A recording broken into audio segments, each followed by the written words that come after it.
Inside Story Uganda, real source of political updates. Now Honorable Council Yusuf Nsibambi, myuka mukulembeze w'ekibiina kya FDC, avunaanyizibwa ku bitundu bya Buganda, ate nga omubaka wa Parliament wa Mawokota South, mu ssaza lya Ssaabasajja eri Mawokota mu district y'Empigi, yoyo gwe bakuteeredde ku TV. Nyina Honorable Charles Omushana, naye ojja mutu wa kamera wali wano munamaaso ku ggwanga, yamaze dda okutuula muzaamugula, naye tukwaniriza Honorable. Entebe enkalu ya Right Honorable Rose Namayanja, Deputy Secretary General wa NRM, tanaba kuneegattako naye nga nsuubira nti ali mu kkubo. Entebe endala ya Honorable Mubarak Munyagwa Sserunga, President wa Common Man's Party, naye tannajja, era former presidential candidate. Without wasting a minute, kangende wa Council Yusuf Nsibambi olamuse ku bantu, era oddemu ekibuuzo kyange nti ensinkano gye mwabaddemu eneereeta ebibala okusinziira ku kyabatwalayo, era lwaki abantu babeewunyiza nnyo okugenda wa Mwami Museveni mu kiseera kino. Tandikiraho Council. Sebo Mukama waffe katukyaza mukulu Dastan Busurwa, basebo ne banyabo abatulaba ku terefayina eno eŋŋanzi, mbalamusiza nga bulijjo mu linnya lya Mukama Katonda. Ndudde okubeera wano badde njagala nnyo, ninafunamu obuvune, era ndi mu kisipi kye bayita Koset. Alhamdulillah, nsobola okutuula, nsobola okutambula. Amiina. Era neeyanza nnyo essala zammwe n'edduwa. Abatulaba erina gye muli ne mukulu Busuulwa, ekibuuzo ky'obuuza kibadde kinene nnyo, era kanfune omukisa guno mu bufunze nkinnyonnyole eri abantu baffe, naye nga nsaba ndowooza ekibuuzo nkikyuseemu nti abantu batuwulira bubi okugenda omukulembeze w'eggwanga. Naye ndowooza tukubannyonnyola. Waliwo abawulira obubi naye waliwo tabawulira bubi. Naye abasinga benda babakolokota. Batukolokota makoze kivve. Basebo ne bannyabo abatulaba, ensinkano eno ne President Museveni teyatandise ku olwo bye mwalaba mu bifaananyi. Nze ng'omuntu nawandiikira President's Office, si Museveni nga candidate oba Museveni ng'omuntu, ne mugamba nti embeera benjiraba ne byenda bye ebitambula, waliwo obunkenke n'obutali bumativu n'okusingira ddala mu bavubuka. Tetusobola kutuula abantu ne bagenda ne bakuba akalulu nga constitution we bagamba n'amateeka mu bukakkamu gwe balonze n'awangula, omuntu n'alonda omuntu gw'ayagala ku mutima nga tewali kuyiwa musaayi. President n'agamba nti eyo sina issue, kubanga amateeka ag'okulonda weegali, atagagoberera abakuumi b'eddembe weebali. Ne muga nti obutafaanana mirundi mirala abakuumi b'eddembe weebali, naye bano abavubuka abasinga emyaka emito bo tebakitegeera. Kati abakuumi b'eddembe n'amateeka tebagasoma abasinga obungi. Ffe tugamanyi nga ba candidates, naye ate naffe ba candidate tulina obunafu bwaffe buli side. Ne muga nti kati nze wolaba wano ogenda okwogera eri abalonzi, nina okuba n'eggaali. Nagamba eggaali kyeki? Tina okuba n'abavubuka ab'amaanyi abantambuza, nsobole okwogera eri abantu. Ebyo mbyogera mu campaign nga tezinabaawo. Sinaba namulaba, naye mu proposals empandiika n'amabaluwa. Ye teyanzira mu mabaluwa, naye nga aba State House protocol be bampa ne bagatoolayo amabaluwa. President n'akkiriza musinkane, era akalulu nga tekanaba kubaawo. Sijjukira nnaku za mwezi emirundi ebiri n'ensinkana President nga tuli aba. Ogwokusatu namusinkana n'abakulu, era n'agamba ye tasobola kubeera mu lukuŋŋaana lulimu ate abakulu b'ebyokulonda n'ebyemirembe. N'atulekayo n'abakulu babiri besijja kwogera wano, naye bakulu nnyo mu ggwanga. Ne kivaamu olukiiko olukulemberwa nga ngenza okusaba Archbishop His Grace Stephen Kazimba Mugalu. Nampa obudde, era mwebaza kitaffe mu Katonda kuba yampa obudde. Bwe wabumpa n'ayita olukiiko olwa Inter-Religious Council nendwogereramu nga Nsibambi n'aluyita IGP Abasi Byakagaba n'ayita chairman w'electoral commission ne tutuula ne presenting ensonga zange era ekiwandiiko nkirina wano kya miko 5 bwe twamala okuva mu lukiiko olwo ne baga nti akyetaagisa okuyita ba stakeholders abalala n'ayita olukiiko Archbishop olulimu ab'ebibiina byonna DP teyajja ne UPC ne DF n'ebibiina byonna byajja NUP n'ekiikirirwa Deputy President Dr. Zedriga omukyala Dr. Namakula kansala we Makindye ne akiikirira balooya aba NUP ate obutafaanana fefe n'abalala bayogera abawaayo pepa NUP yayogera essaawa emu n'ekitundu baagiwa obudde ne balooya ne boogera nekkiriziganya n'enteeseganya zigende mu maaso okuba nga waliwo emirembe era olukiiko lwaddako nali seewulya bulungi n'ensaba ne sijja NUP era neddamu n'ekiikirirwa kakati olukiiko olwo lwe luvaamu ekifaananyi ekyo kye mulaba nenzerayo mu State House nga 3 nensikana president nga tuli fekka nga 3 omwaka January kati ogenda mu State House president aga nti no abo abantu bwe bayogerako bajje twogeremu kakati abantu be mulabaawo si ba FDC bokka mulimu ab'ebibiina ebirala mulimu aba DF abali mu bifaananyi mulimu Kabuusu yekka mulimu ono wa independent PFF mulimu ono wa independent owerukiga MP mulimu Angela Alego oweteso mulimu aba Olive abantu bangi nnyo Faruku Ntege yali mu NUP nagira ku independent nga bamye card Sebagala yali mu NUP nagira mu Ntege nga bawadde card oli omulala wa DF abalala abatajja nga tetwagenda nabo be ba NUP ababaka aba basatu newly elected oba baje balina kati mu parliament okay sagala kwogera newly elected abantu batandise okubamanya nti oyo gundi abo bonna nayogera nabo abamu nava ku mall okuva ku saa 7 ogw'ekiro paka 9 omulala gwe manyi ate nga mukulu nnyo mu NUP bwe twagenda okutujjako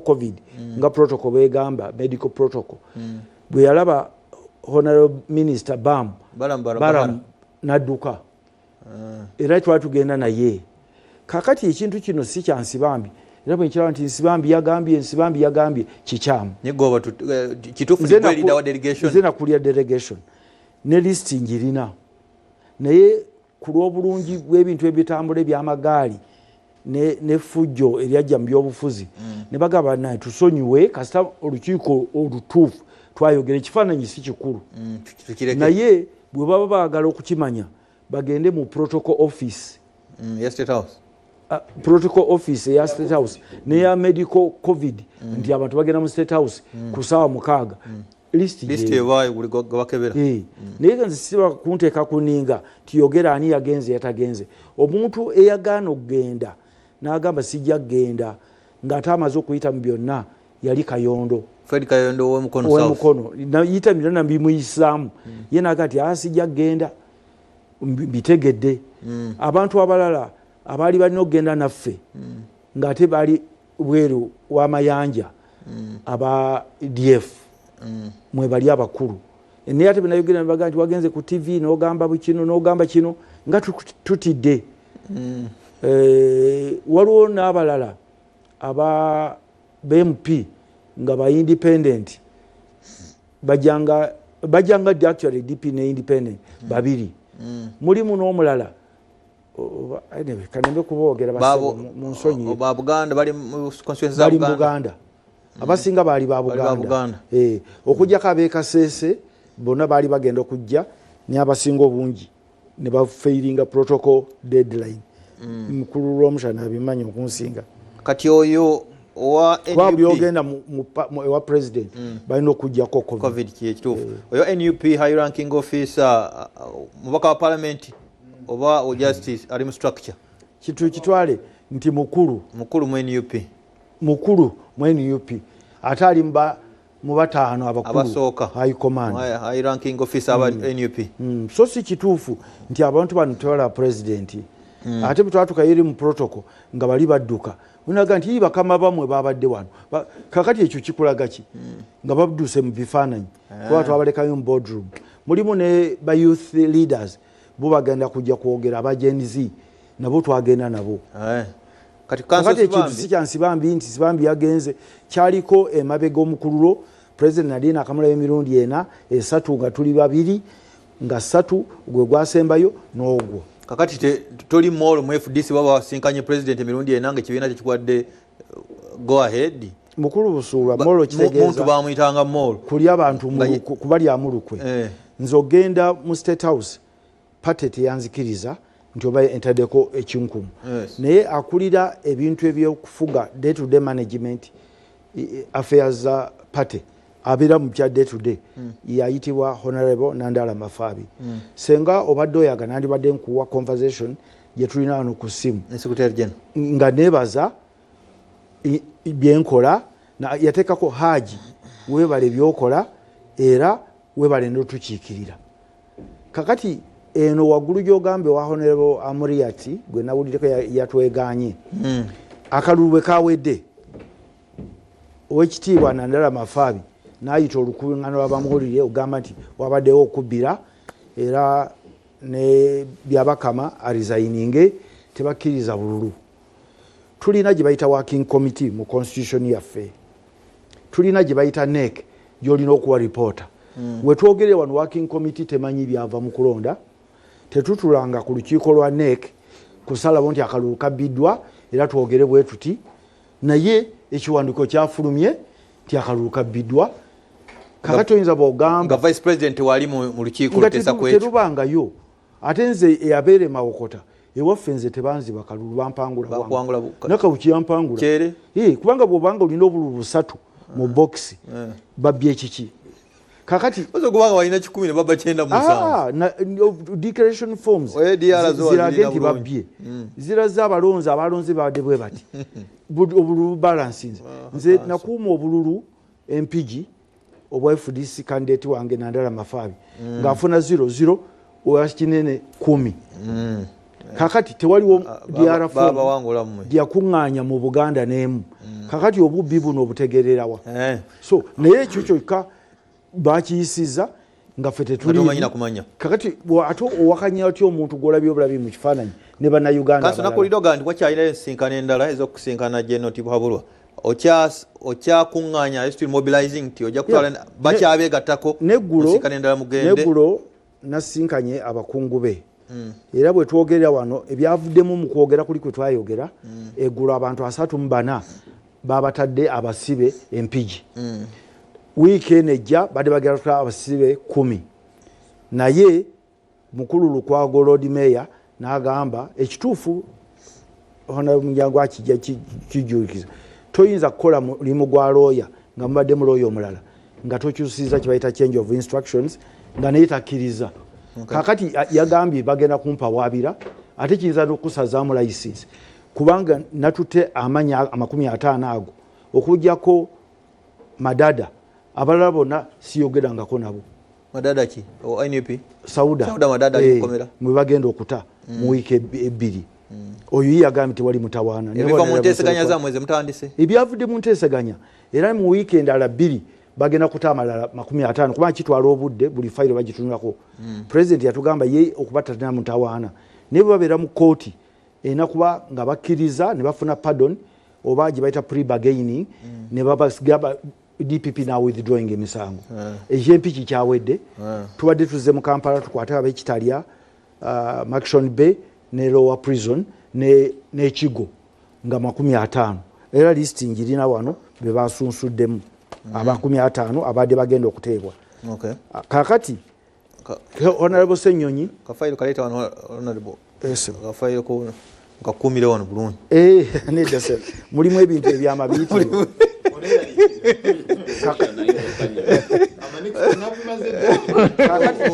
kakati sebo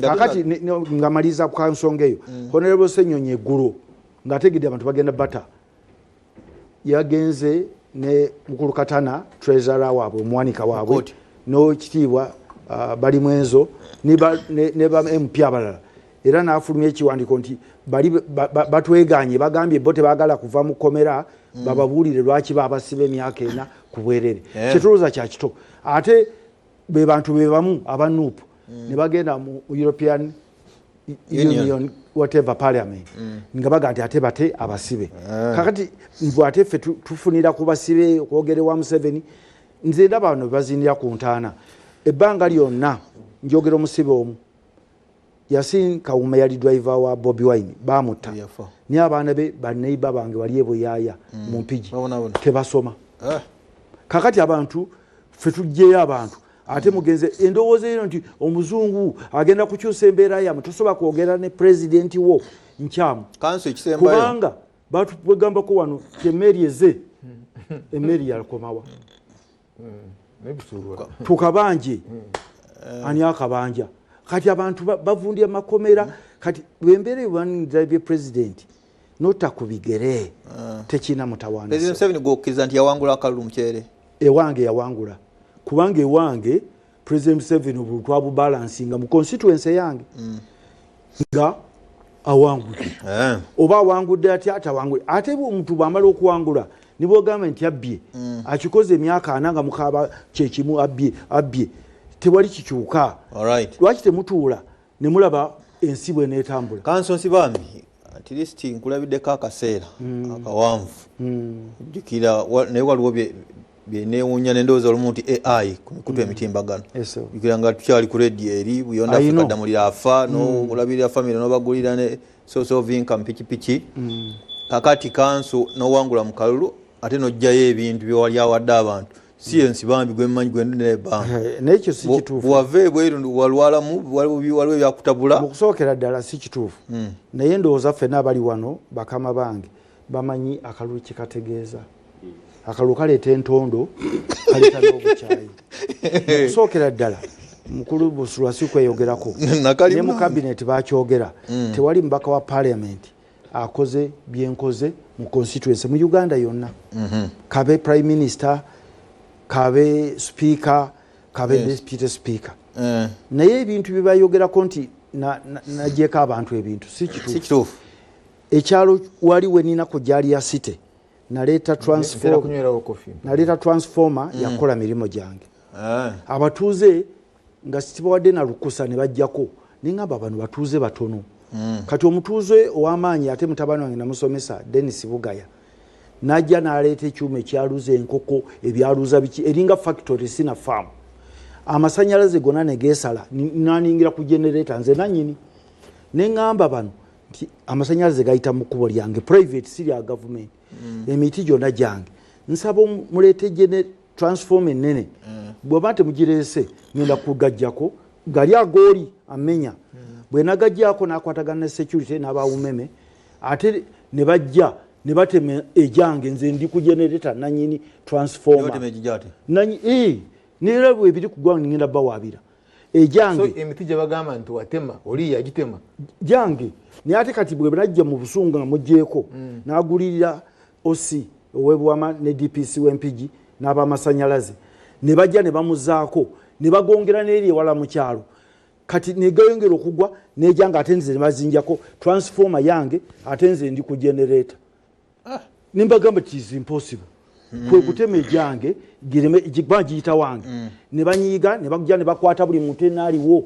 ne bamusiba baade bamutule mu utilities DPP nabagamba no offense ki ye mumugjeeko ne kakati we twogera ndi off kujalia jali eri ku generator eno yonna waggulu manyi yali abantu bamanyi wansi neni eri waggulu establishment nene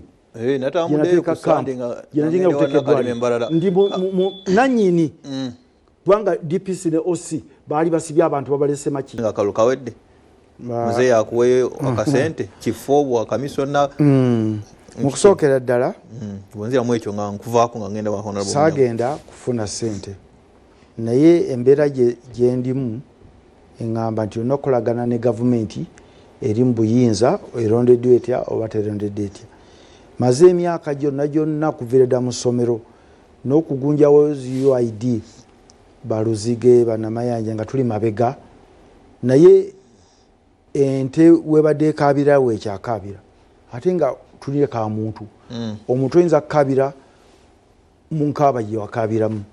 Nze ndowooza ntusobola okwegatta ffenna ab'oludda oluvuganya abantu abaagaliza eggwanga lino obulungi bannaddiini n'abakulembeze mu bitundu ne tulaga Uganda gye twagala efaanana etya ne tutunula issues ezo.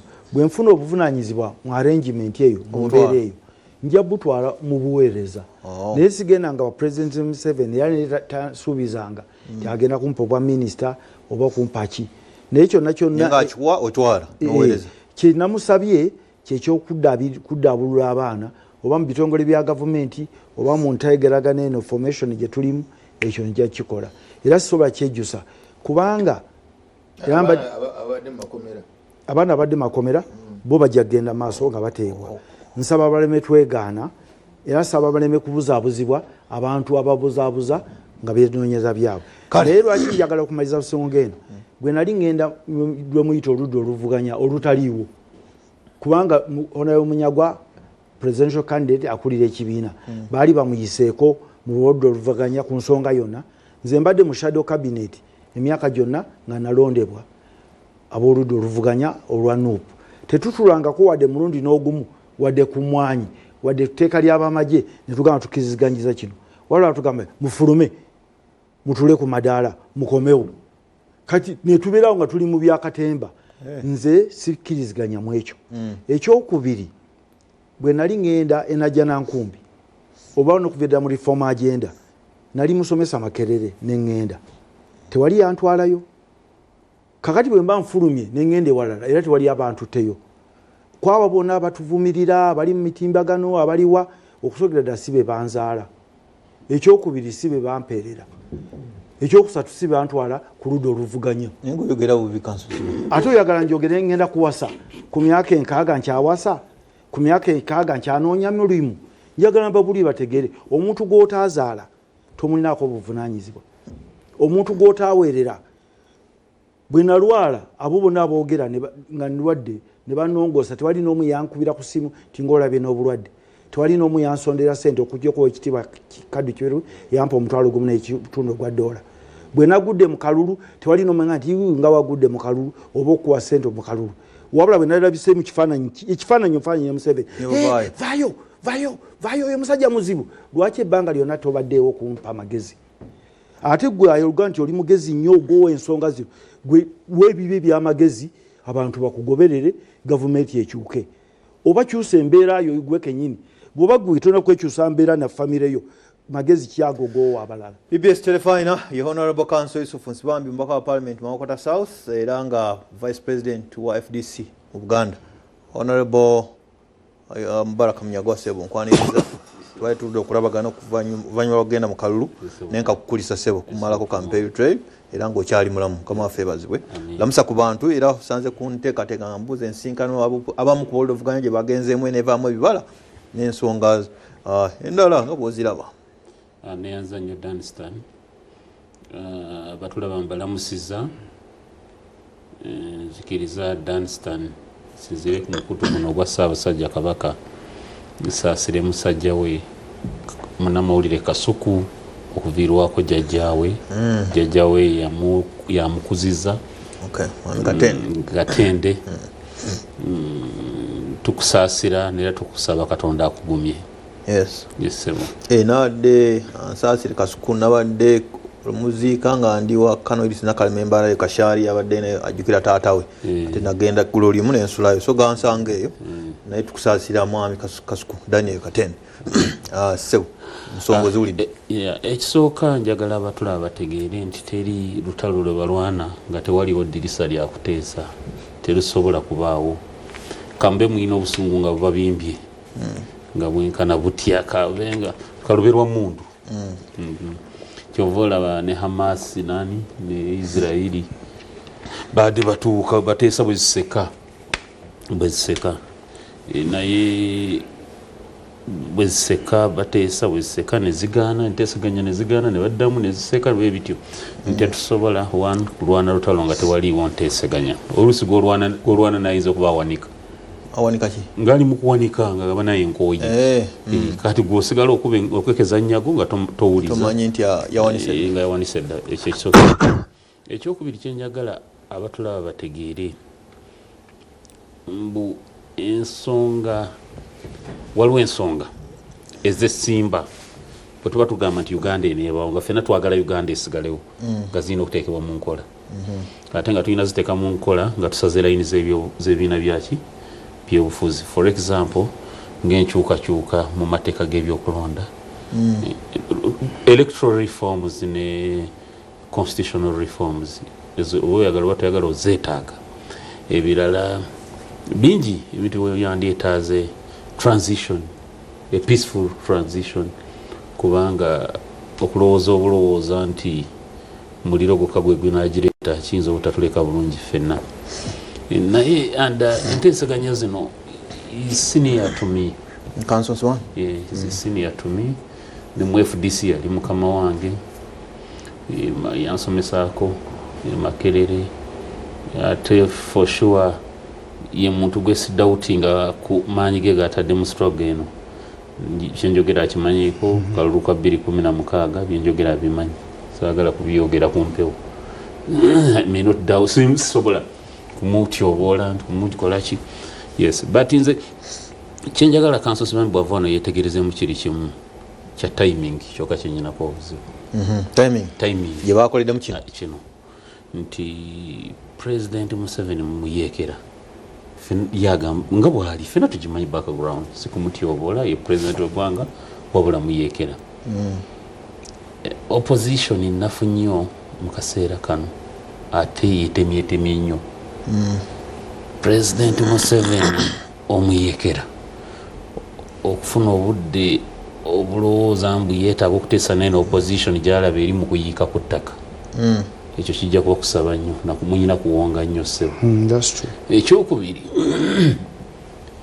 President Museveni yennyini atuuse mu kaseera nga n'ekibiina kye nakyo kimufuukidde olukokobe NRM kibiina kya NRM gefuukira kyamani wakyo olukokobe alina ekizibu kya NRM kyoba olaba President watuuka okutuukira ku raale emu ebusoga n'abuuza onaaliwa mulwanagana tonamulya nga byogera several namulira yabakubira amasimu ekibiina ekyo Honorable Nsibambi bayinza okuba bagendedde mu mutima mulungi naye ne bagwa mu nnyumba erwanira obusika yo yennyini ng'ennyumba munda kitokota munda kati abaana baba balwanira obusika ne balaba gwe omusajja omukulu ku kyalo ng'ojja okwetayirira taata waabwe baba balowooza yakusayiningisa taata waabwe endagaano z'amancoolo otwale ettaka lyabwe kati omulabe wa Nsibambi nsonyoga Nsibambi azeyaniriki omulabe wa Honorable Nsibambi asookera ddala bamemba b'NRM akayisanyo kalimu NRM eri bakaada kati buli omu ayagala taamu egenda bwa minisita nange cabinet nyina okubaako actually bo status quo gwe kyemulabange byemulowoozaako byemutunuulira bo si baliko abomu NRM munda bagamba kisigale nga bwe kiri nange buli omu aga nange nkwate byenkwatawo taamu egenda oba kiyiika kikole kiyiike kati omulabe wa Nsibambi bya National Dialogue asooka agenda kubeera NRM yennyini si gwe gusoose mu 2016 waliwo enteeseganya zaali zibindabinda bano baali basiniya baali babimanyi nga zirimu ne gavumenti ya Bulaaya namba ne Ghana enteeseganya ezo emu ebyazitta bwali bukwakulizo obwava naddala kwa yali akulira oludda oluvuganya Dr. Besigye nga alina byatakaanya na President Museveni ku biki ani anaaba omutabaganya ani anazituulewa agenda eriki garanta tukakasa ati nti ebivuddemu mu nteeseganya binaateekebwa mu nkola ate nga luli awo njagala Honorable Nsibambi ansomese luli twali more formidable than now as opposition tewali kyebayita opposition yawamu kati buli omu ali mukasaka tewali kyebayita opposition yawamu buli omu ali mukasaka ke kati jakekeza agoba bibye buli omu agoba bibye jakekeza enyago alwanidde obwemupiira nakuba essimu ne bamulangirira estrage yagimaze tayinza kabanja tasobola alwanya n'afuna obwameeya bwe eri akakaakajeewo afunye obwa kansala ekyo yafuna afunye kino neera kati abamu kati mpuli abalobinga bifo bya paliamenti omuntu ali mu kulobinga okubeera mu shadow cabinet gavumenti eyekisiikirize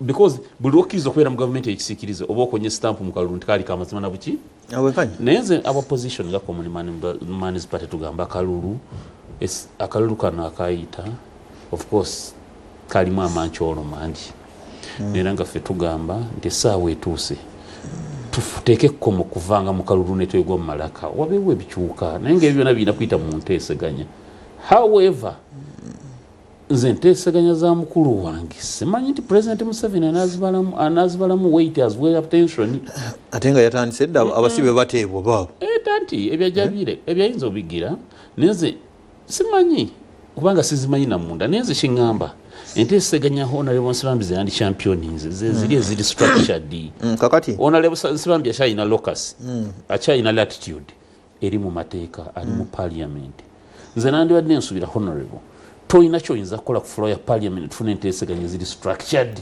kakati kubanga omusajja president Museveni alindako kanso kumudamu honorable Munyago omusajja gwobuusabuusa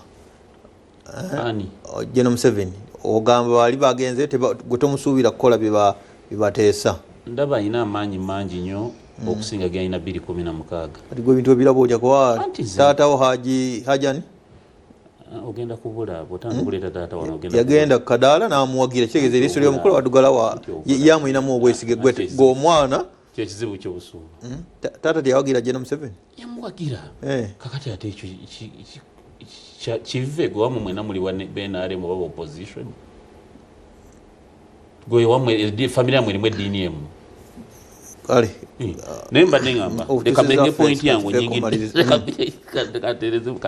point yange nyingiddemu honorable Nsirambi ndi mpagire enteeseganya amiina naye mpagire ziri structured sebo nkaddemu ddakiika emu kako ndowooza abantu balowooza nti enteeseganya zatandise twali tuwadde tutema mpenda oba tusaawa national dialogue egenda kuba etya bamukulu b'omusana ono bonna abaana baweereddwa buvunaanyizibwa okutema empenda negibata national agenda bajja kubeerako nammwe ne media ne bakilaje ne different political parties toyinza kuleka Mubaraka Munyagwa ebweru wa dialogue kati bye bajja okutuula baditamininga ensonga ki ne constitutional reforms mweziri naye kino ekyabaddewo lwakuba batukute offside ne bagaa ti bantu babadde wa president nga tulina okunyonyola ebivuddemu mu interim tumale okutereeza peace ne tranquility then harmony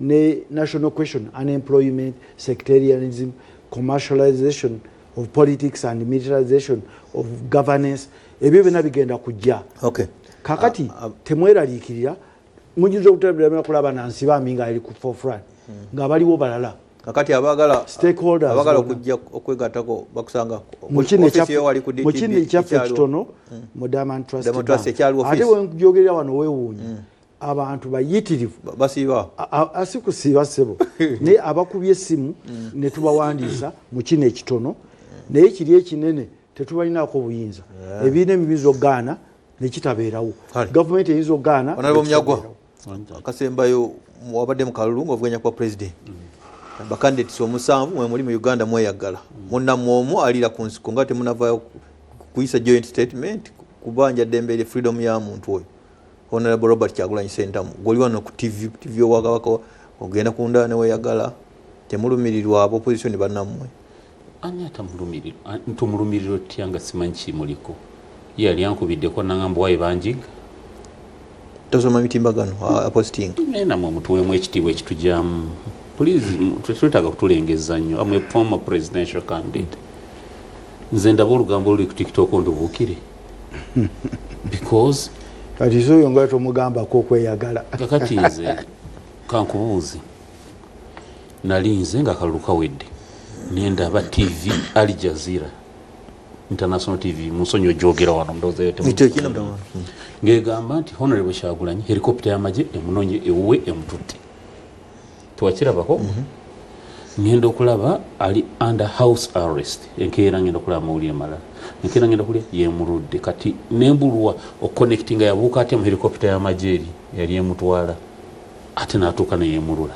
kati awe nakoma nembula nempunga njogene ntuufu kati nze sibiso kati ngenda okuddamu okulaba olamuyimbi yagamba ndi naye nze ndi manjani onolabo kati ebintu kwamba ebintu nebitutabula luli twabanga nga opposition ono akimanyi ng'ebintu mutuula nemubimanya nga n'akalulu nayo kaba tekanalondebwa tuba tumanyi plan eddako onolebo ononjulira naye kati oludda abasinga kakati nzongama twasi mubanja ababaka be the MP elects is that them ambient tulwanyisa obuli bw'enguzi n'obulyake buvunanyizibwa abo nange tolaba muntu akola bikola byakubba nsimbi osirike eddwaliro teri ddagala oba gyeriri naye nga bakusaba akasente nga byabwerere kubira akakiiko ka General Henry Isoke aka State House Anti-Corruption Unit namba yino giwandike yabwerere 0800 500 0800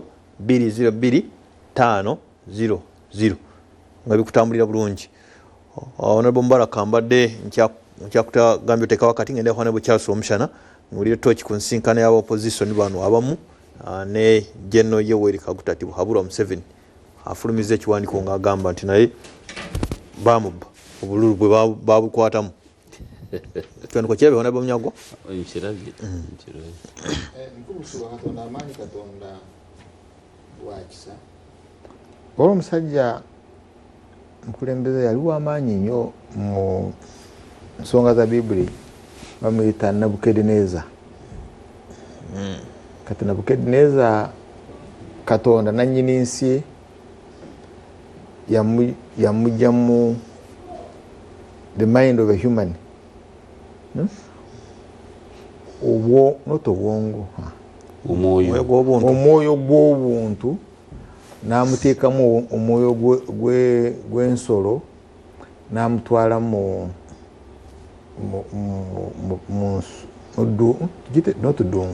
desert the forest the park nga gye tuyita nga park ensolo gye zibeera beasts atanokulya ebisubi bate n'amala n'amuzaamu omwoyo ogwo ate n'amuza ne ku ntebe kufuga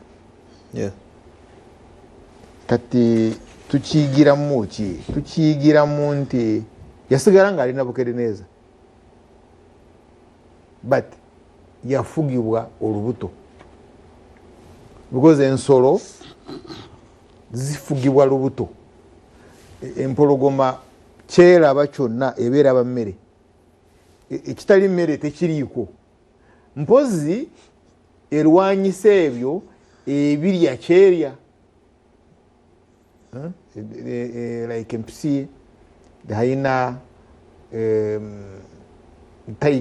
biri ebisolo ebirala ebirya ebiyiga kyeyiga bweba ebitunuulira mu byona byetunuulira mmere etunula ebyo ebikola ki ebigivuganya ku mmere but empologoma tesukka mmere all its mind is food so efugwa lubuto kakati Nabukadineza yali ayina empire y'amaanyi nnyo yagenda ku level efugibwa olubuto kakati Uganda kweri Abanauganda tuli ku level ya kufugibwa Nabukadineza Nabukadineza weyagendera awo mu tugite ensiko weyagendera mu nsiko yafuukira ensolo kati elevo kwetuli okufugibwa lubuto we have no conscious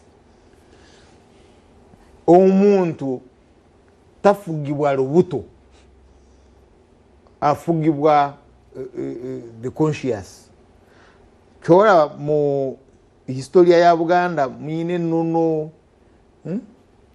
that agreement kunono nkulabe nga muganda wange oli muganda wange tusobola okubawo tutya then bwe tuba tuplanning ayo tuplanning atya abalijja so you are beyond olubuto nabajja fa chobola choina we leero actually ebinyi more than 90% bajajawe babizimba ate nga mu mbeera mbi nnyo I remember kuwemberedde ku university buno busimu nga tebuliiwo nga tukozesa coins ebinusu ugenda ku post office kubiri ebiguni mu tusula ekinusu n'okuba simu yes ugenda ku post office n'ogula ebinusu n'okuba esimu bweyitamu nga bwomwogera nga bwokasukamu nga kikimira nga bwokasukamu bwe bikugwako and I used it nga nigiridu president Wandegeya sigamba nti byalina wonna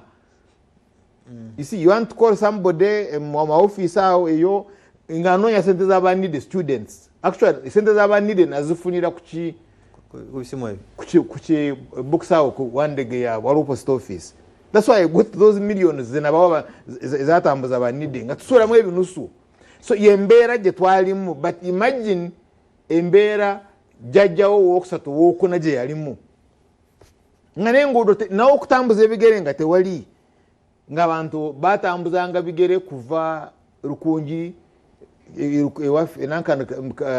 kaba okujja Kampala batambuzanga bigere kuva waffe okugenda Katwe okonera omunyo wizi tukolita okonera omunyo okukimayo omunyo abo bebazimba kyetuli that university gyolaba mu 100 years gendo osome mugensibirwa n'abalala okufuna data idea ezimba etafaali erisooka embeere yaliwo fero abaina all this technology tetuyina. Why? Because bo bali bayina mind y'obuntu bali tebafugwa mbuto kyora generation eyo osanga n'abaawe ettaka ddene nnyo ne bali wa church. I think tebakolera nnyo na kumanywa tetumanyi baani abatambuza Father Laudero Mapeera ababatambuza. Don't think it was easy.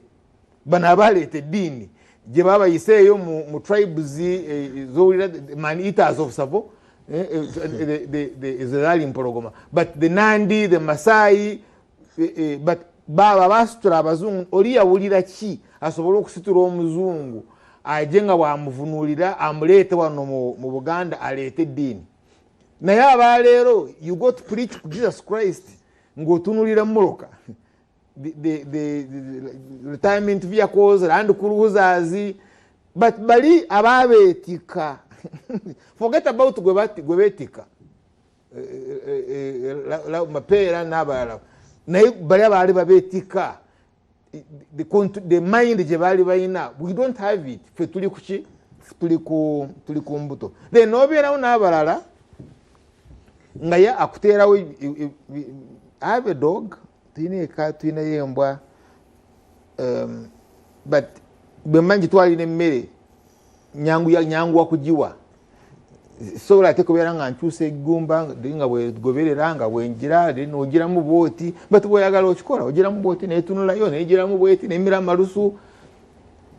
So kati waliwo n'abalala bagamba kati bano ab'embuto abafugibwa embuto kati kantana okubeera nga mbatambuza n'eggumba nga kutambuza embwa ekyuke ku ggumba tambuza nayisa ku kamera nekukwata nowekweka nongoofa genda mu covid ne bakukikebera nate nakujjayo ngoofa wekweka. So why should you hide? Why? Because you don't have a conscience. And oyina conscious ne abantu bajja kutegeera bano baliwo kutegeera ate kati balowooza no bantegeere you are a leader. You are a leader. Nabo bwe batyo kyobalaba bw'oba owuliriza mukulu Nsibambi byonna biri ku lubuto mwe nabo amasanyalaze gange temwampadde kalulu naffe namwe tetwakuwadde naye amato gajjaako kati byonna kuyomba. It's about material kukikuba lonzi wane ku bano bonna bafu ate ona abatadde mu test center abakulubuto yali alina okuteekayo. Why? Kyeyali alina okuteekayo was the idea. Nze ngambe I saw Professor Kagonyera, Mondo Kagonyera nga wangula akalulu naye nga bagamba abantu nga bamuwa because I mean bino ebintu ya professor nga population ekimanyi kati otuse ku level population egamba nafe ababbi twagala omubbi atukiikira. By the way, even some villages oli agamba nje ngenda kubabbira, I'm going to steal for you. Abantu bakubenga lugenda kyanze byenziba mbireeta. Can you imagine nti ekyosobola kusogera mu Buganda n'owangula byenziba ndibeta ne tulia fenna kankubuli Buganda nze nagamba bankuba embooku my father and Buganda imperialism yankubanga lw'omushana kati kasitaddamu manya ngenda kulya emiggo se wanji na wanji nga simanyi kyetegeeza up to now I don't know the difference between kyali kinyangwira busurwa nga mbooko olina okuddamu wanji. But now mu Buganda conservative nga bweri, it was a very conservative culture background yayo nti oyina MP naba MP abalala bamukyalira ng'ali ku misango gy'obubbi izina luzira oba ali ku beyiro oba ki, but the issue is bubbi ba MP ne bakyalira bagamba yes abba naye byabba abaleeterako abanongo iye kati abo bafu those are dead. Omuntu towerabira muntu wo bagaba gumusalire gumusinge naye obeere naye sijendi busuulwa kagenda ogenda ng'oyoga nti ni mubbi banange ndi mubbi ndi mugagga mujemba we katoro. No, it's different. You see, the mother is instinctive. Mama baba alwana ku mwana we go bakuba emiggo nanga yes mubbi naye mubbi wange. The mother is instinctive. It's not a conscious. But tosobola kuba ng'olina community n'ogigamba nti oli mubbi ng'ekimanyi oli mubbi nanga naye bwabba atuleeterako olina ja nakikakatira nagamba you see there is evidence nakikatiriza there is evidence bwabba akola ki abaleeterako. You see, you even have a community nga president agamba yes talina magezi naye kasita ava mu tulo nagamba oye tugendere ku ekyo a population nemulonda. So that population is a dead population. Eri ku level ya Nebuchadnezzar. By the way, even some beasts are better. Some beasts, yes. Empologoma eta kyegenda okulya. Gwenjagala ompeyo scenario gy'omanyi nti bwe bagobera National Geographic ntengo certain cobs nida eta neteeka mu muti neeriyayo bwemala neryoka egenda okunoonya ki ogenda okunoonya endala. But wano Abannayuganda ne bw'omugamba nti asima oluguudo gali omuka kati baji ziri rails bazijjamu ezimu ne bazimeketa n'amannyo endala ne bazijjamu emisumaali.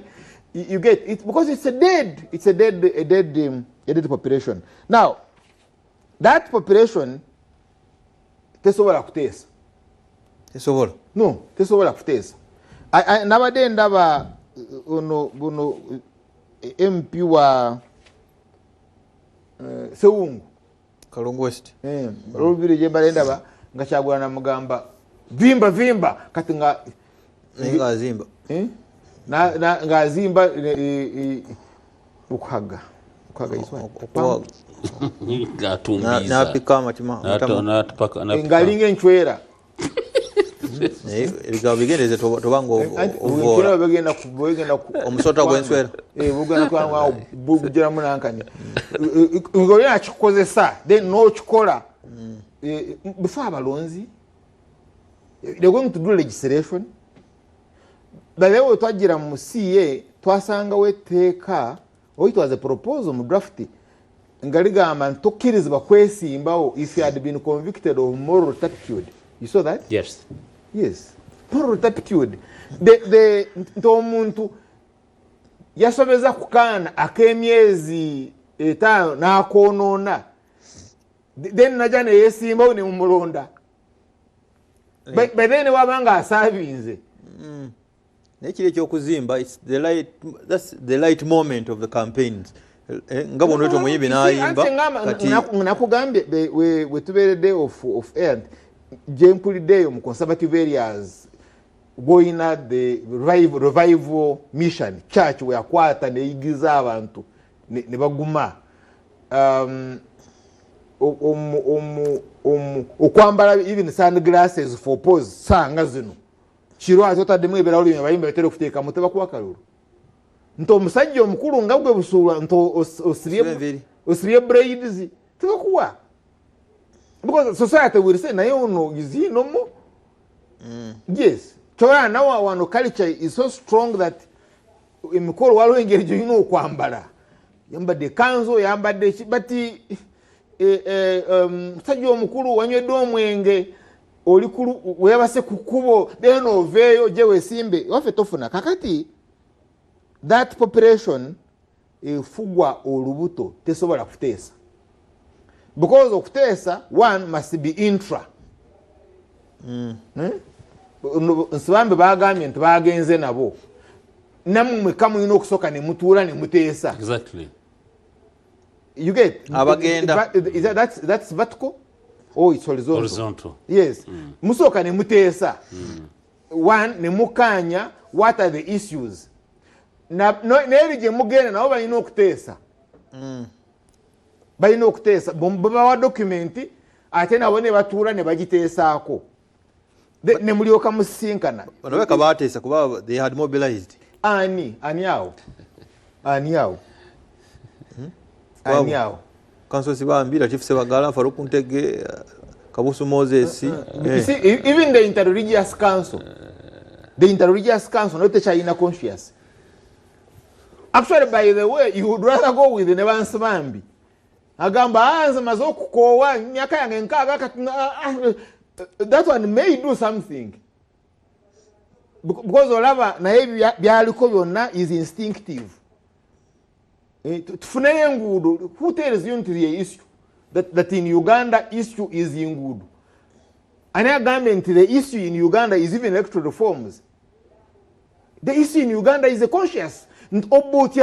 How do I rig elections? I'm a member of parliament, I am honorable Manyina be. Really? I can't.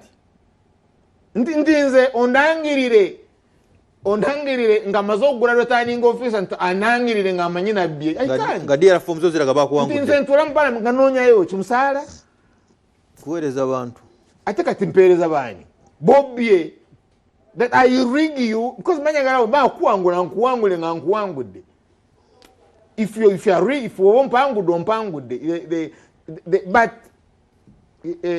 nze walona ngamba kati ntinkutwale nkubwa MP ngana. It can't be you.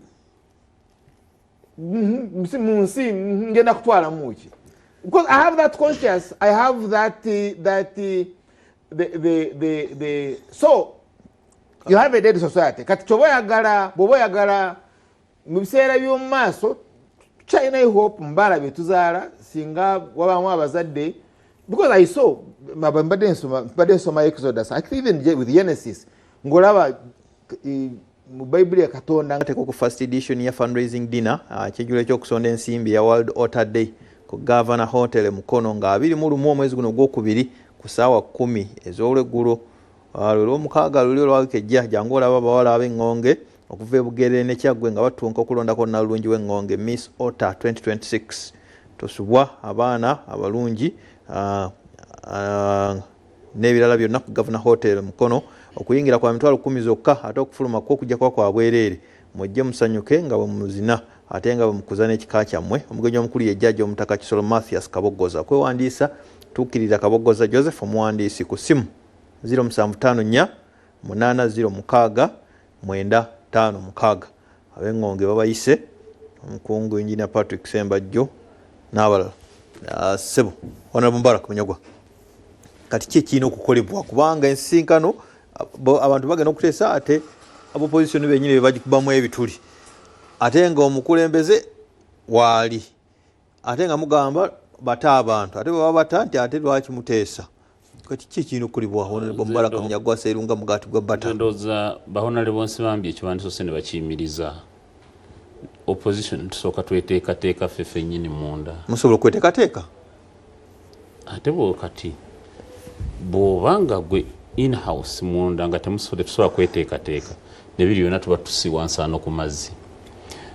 Nze ndowooza okuteesa enteesaganya zeetaagisa naye tulina okusooka okukkaanya tuddeyo ku kya 2016 ekyaki enteesaganya za 2016 zenakoonyeeko biki bye bigenda okuteesebwako enteesaganya zigenda kubeera nazikubiriza binuto ground simanyi to biki nebyo nga bwe byali naye nabudde ki biseera ki because tuli banafu bano omushana ba training amagye bakimanyi enteesaganya ng'oli munafu olabika bubi nnyo opposition yeetaaga esooka yeetereze munda ng'oli munafu enteesaganya zina kuba z'amaanyi zakufunya bitogi na mikono teri gwolwana naye ng'ayagala nnyo yandiyagadde nnyo enteesaganya kuba kusika muguwa obeeko kyosuuza oli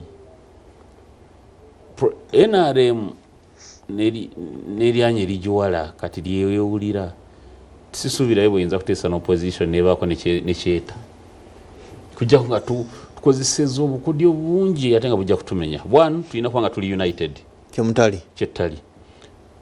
2 bwe tumala okubeera united tukaanye oba kyekiseera kyekino oba tusooke tukole ebyobufuzi tujjeeyo gye bulijja tusabe enteesaganya.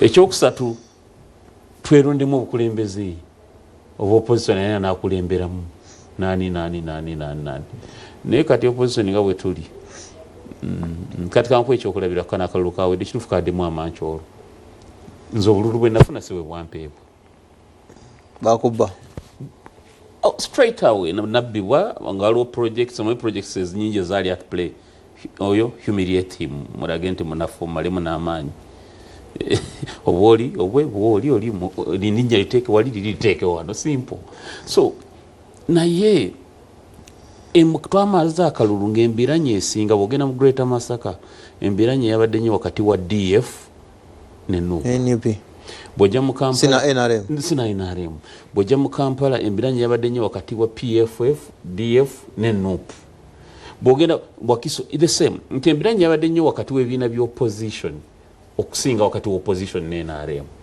kakati tuli mu mbeera y'okwetematemamu kate gojjo tugamba mbu President Museveni yandiyagadde okuteesa naffe yalema okuteesa naffe nga tuli bamaanyi ateese naffe wano nga tuyenjebuse nze nsuubira opposition tuddemu tufune olusirika a fact telling symposium tutuule twebuulira amazima tulabe bwe tuddamu okweddaabulula tutambule naye bwe embeera mwe tuli natuli banafu nnyo sirabawo tuyinza kugisuuza President Museveni nga maliriza nga kye nakugambye Spiro NRM mu bbanga mu bweri eyina naye amalindiriza agagiryako eyina abataagalira ddala kulaba nga status keyo nga bweri ekyuka nga neera President Museveni yandadde ayenjebuse naga bateese n'opposition nga benyini bajja n'okusooka omugaana.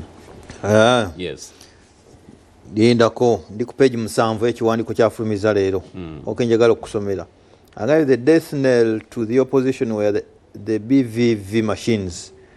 With the BVV machines, the opposition's lifeline of cheating was gone. It was therefore a rescue that many BVV machine operators did not learn how to use them properly.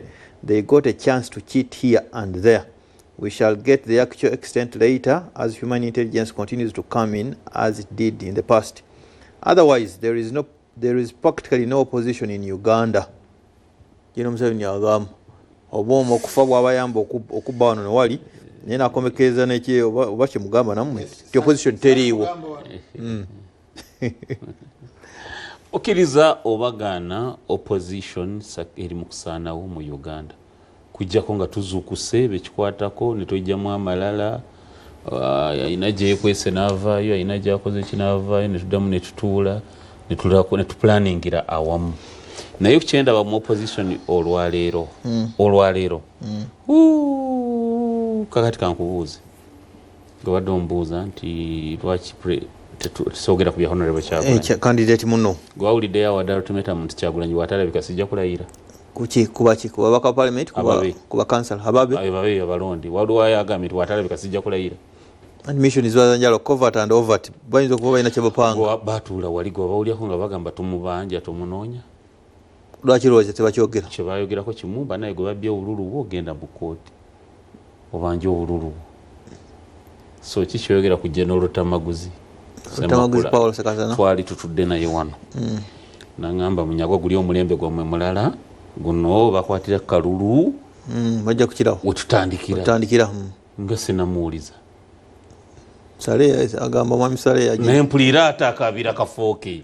Ne bwa president tabwogerako. Twalina onero omushana ng'omukulu ayogeza maanyi wano nga bwayogera owuliranga nga noga musajja nga mukambo ono.